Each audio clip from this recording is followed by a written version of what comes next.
Huwebes karon mga kaigsuunan, petsa 26 sa bulan sa Mayo tuig 2022.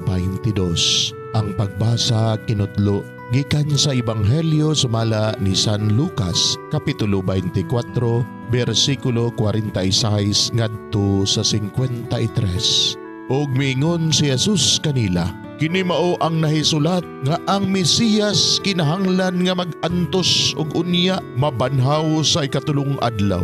Kinahanglan nga isang yaw pinaagi sa iyang ngalan ang mensahe mahitungod sa paghinulsol og sa pagpasaylo sa mga sala ngadto sa tanang mga nasod sugod sa Jerusalem.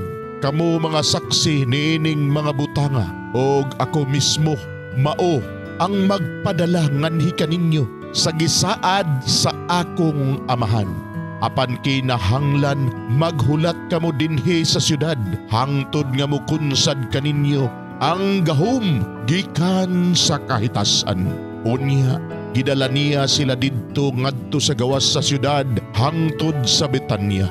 Diin giisa niya ang iyang mga kamot og gipanalanginan sila. Ug samtang gipanalanginan niya sila, bibiya siya o gibayaw ngadto sa langit.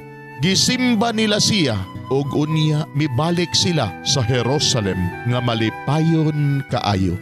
Kanunay silang didto sa templo ug nagday sa Dios. Mga igsuon ang Ebanghelyo sa Ginoo, daygon ikaw o Kristo.